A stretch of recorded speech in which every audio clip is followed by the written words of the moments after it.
So take a look at page 6, and I've spoken about it a little bit, but a chord goes from one side of the circle to the other. So like BC is a chord over here. AC is a chord. It goes from one side to the other. What's special about a diameter is it goes through the center. So AC is not only a chord, but it's also a diameter. And 2 radius equals a diameter. So if the diameter is 10, then each radius is 5. We've talked about that before when we did cylinders. In circles or congruent circles, if there are central angles that are the same, and these are not vertical angles, but if you have central angles that are the same, then we know those arcs are the same. We've talked about that as well. So if that arc was 100, that arc would be 100. That angle must be 100 because we're talking about central angles here. But what's also special is that the chords that connect these intersections of these arcs are congruent. So this chord here is going to be the same as this chord here. Now we won't measure that as 100 degrees because it's a length. It's a straight line.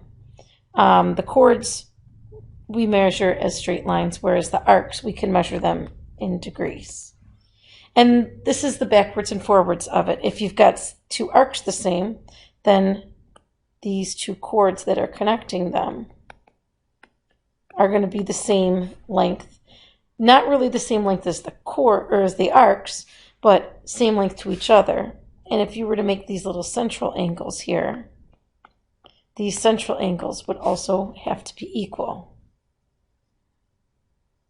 And the same thing, except kind of in reverse here. If we had 2 chords the same, then we'd know these 2 arcs here would be the same. And these central angles would be congruent. So these might be measured in degrees, like 110 degrees and 110 degrees. These central angles would have to be 110 degrees. And maybe these lengths here might be 9 centimeters and 9 centimeters. They would be the same, but not really related to these 110 degrees over here. So if you look over here, we've got this arc 104. This arc has an arc as 1 tick mark, so that's also 104. And that would make these 2 segments equal.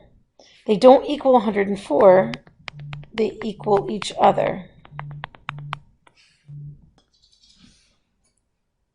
I try to make it easy to solve once you.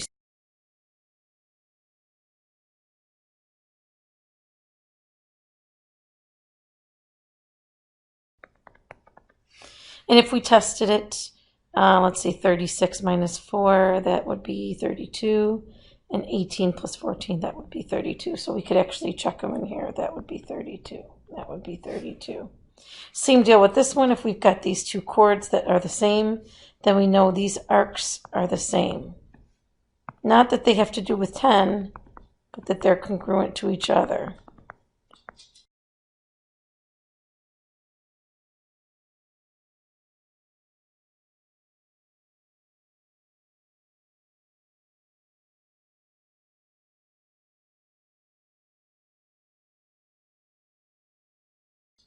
And we could even test them as well. 45 plus 33 is 78. 15 times 5 is 75, plus 3 is 78. I also have a proof here, but we can come back to that in a minute. There's a couple more things I wanted you to look at.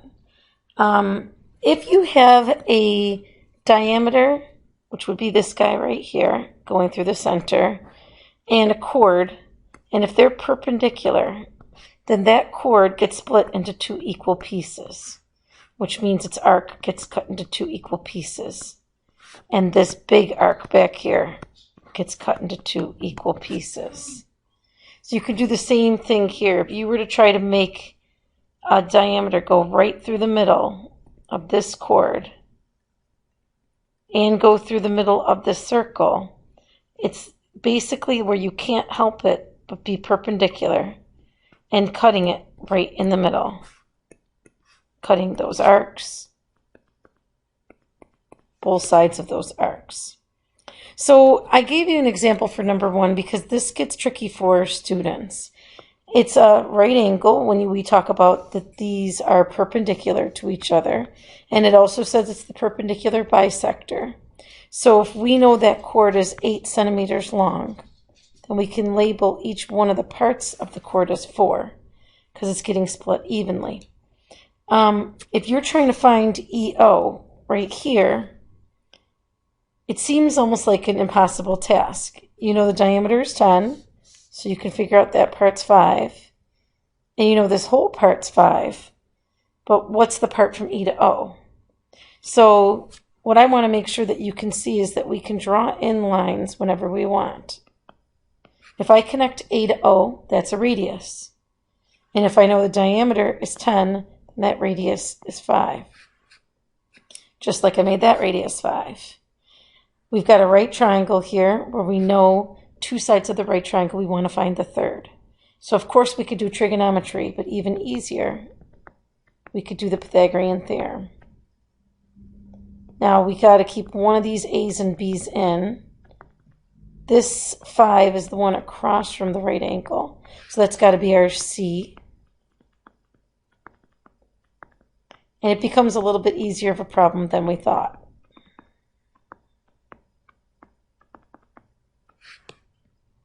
Same thing with this guy down here. If AB is 20, I'm going to mark this with 10 and 10. OE, if this is 8, we're trying to find the length of a radius. So we draw in a radius. We know that when that splits in half, it meets at a right angle.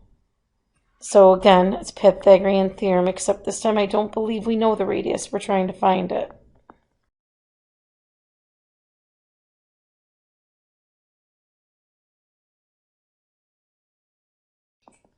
And this says simplest radical form. So that's where you're trying to figure out what perfect squares divide in evenly.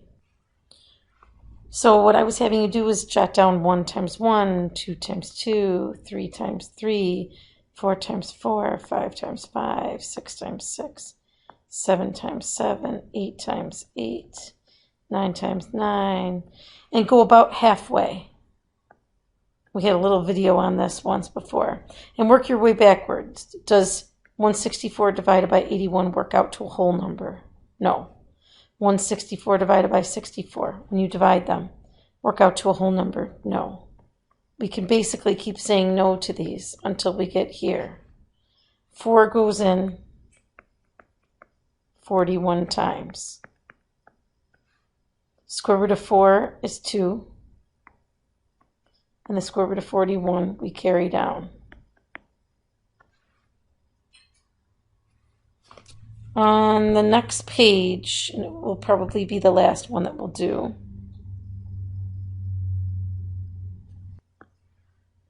if 2 chords of a circle are congruent, they're equidistant from the center of the circle, meaning that if you were to draw a line straight perpendicular from this line to the center, and straight perpendicular to this line, perpendicular, this length and this length will be the same. And the same thing here. If this is the same length, then we know these chords are the same length. So getting a good description over here is applying all the concepts together. If you look at this one, example 1, if the arcs are the same, then we know the chords are the same. And if we know the chords are the same, we know their distance to the center is the same. So again, not a tough equation. These 2 pieces are the same.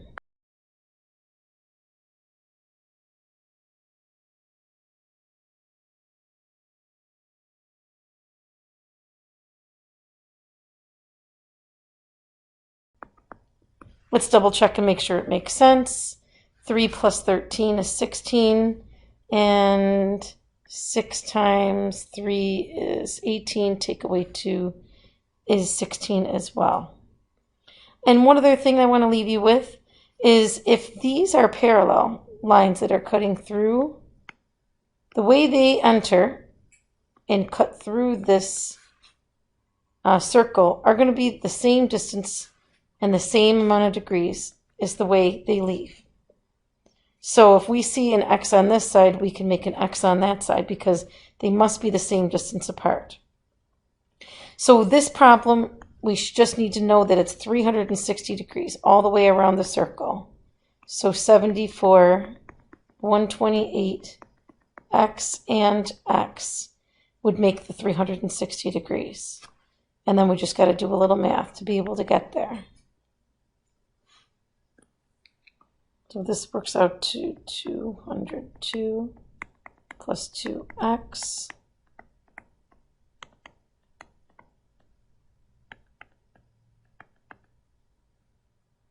$158 divided by 2 should be about 79. And if we double check that, 74, 128, and 2 79s, one here and one here, add up to 360 degrees.